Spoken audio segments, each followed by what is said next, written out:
வணக்கம். மீனாஸ் கிச்சனுக்கு உங்களை அன்புடன் வரவேற்கிறேன். இப்போ பாசி பருப்புல சுண்டல் நல்ல உதிர் உதிரா எப்படி டேஸ்டியா பண்ணலாம் அப்படிங்கிறத பார்ப்போம். இதுக்கு பாசி பருப்பை நீங்க வறுக்கலாம் வேண்டாம், எடுத்த உடனே வறுக்க வேண்டாம், லேசா சூடு காட்டக்கூட வேண்டியதில்லை. பருப்பை ஒரு 1/2 கப் பருப்பு எடுத்திருக்கேன். இதை நல்லா ஒரு 2 முறை வாஷ் பண்ணிட்டு ஒரு 1.5 மணி நேரம் 1 மணி நேரத்துக்கு மேலேயே நீங்கள் ஊற வைக்கலாம். நல்லா தண்ணி விட்டு ஊற வச்சிருங்க. ஊற வச்ச பிறகு தான் நம்ம ஸ்டீம் பண்ண போகிறோம். ஸ்டீம் பண்ணி இந்த சுண்டல் பண்ண போகிறோம். ஊறின பருப்பு இந்த அளவுக்கு இருக்கணும். நல்லா இப்படி ஒரு பருப்பை விரலில் மசிச்சிங்கன்னா நல்லா அப்படி உடபடணும். அந்த அளவுக்கு பருப்பு ஊறி இருக்கணும். அந்த மாதிரி ஊறின பருப்பை தண்ணியெல்லாம் வடிகட்டிட்டு ஒரு வடித்தட்டில் ரெடியாக வச்சுடுவோம். இப்போ தண்ணி எல்லாம் வடிஞ்ச அந்த பருப்பை ஈர பருப்பை நம்ம ஒரு ஸ்டீமரில் கொழுக்கட்டை வேக வைக்கிற ஒரு அந்த பாத்திரத்தில் ஒரு கிளாத் போட்டு அதில் எடுத்து வைப்போம். இன்னும் அதிக அளவில் நீங்கள் செய்கிறதா இருந்தால் இட்லி பானையிலையும் நீங்கள் வச்சுக்கலாம். மேலே ஒரு கிளாத் போட்டு இட்லி தட்டில் இந்த மாதிரி வேக வைக்கலாம்.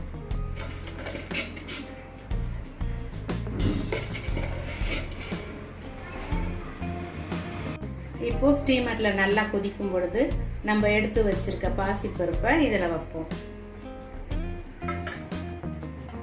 இதில் வச்சு மூடி போட்டு மூடிடுவோம்.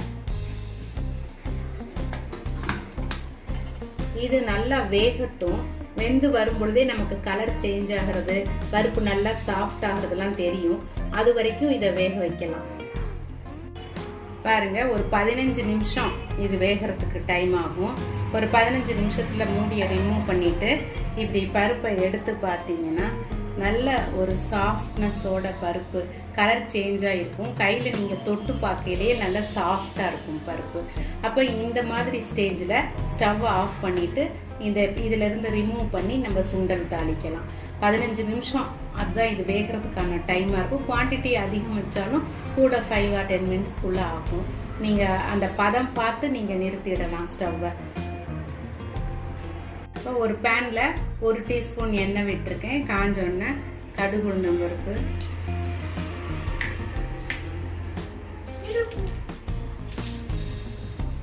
மிளகாய் வத்தல். உங்களுக்கு பச்சை மிளகாய் வாசம் பிடிக்கும்னா நீங்கள் அதை போட்டுக்கலாம்.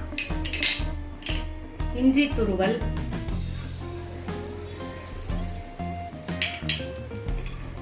கறிவேப்பிலை.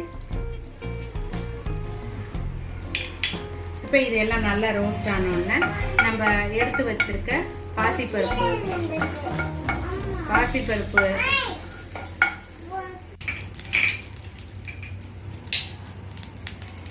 வாசத்துக்கு சிறிதளவு பெருங்காயத்தூள் இதுவும் சேர்த்துருவோம்.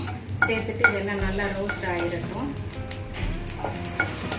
இப்போ நம்ம வேக வச்சு எடுத்து வச்சிருக்க பாசிப்பருப்பை இதோட சேர்த்துடலாம். இந்த அளவுக்கு உதிர் உதிராக நம்மளால ஸ்டீம் பண்ண முடியும். இதை வறுக்காமையே நீங்கள் பாசிப்பருப்பை நல்லா ஊற வச்சுட்டாலே போதும். இந்த மாதிரி வேகிறதுக்கு பாசிப்பருப்பை வறுக்கணுங்கிற அவசியம் இல்லை. பாசிப்பருப்பு சுண்டலுக்கு நம்ம தண்ணியில் போட்டு வேக வைக்கும் பொழுது ஓரளவு கஞ்சி மாதிரி அது வந்துடும். எந்த அளவு வேக வச்சாலும் அதுக்காக நம்ம ஸ்டீம் பண்ணுறது தான் நல்லது. இப்போ இந்த ஸ்டேஜில் நம்ம தேவையான அளவு உப்பு சேர்த்துக்கணும்.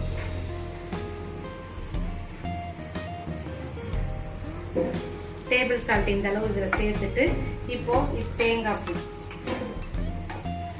ரொம்ப நேரம் நம்ம அடுப்பில் இருக்கணும்னு அவசியம் இல்லை. இப்போ தேங்காய் பூ போட்டுருணும்.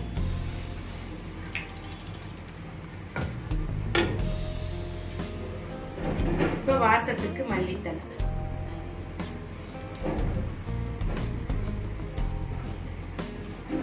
இப்போ நல்ல சாஃப்டான மணமான ருசியான பாசிப்பருப்பு சுண்டல் ரெடி.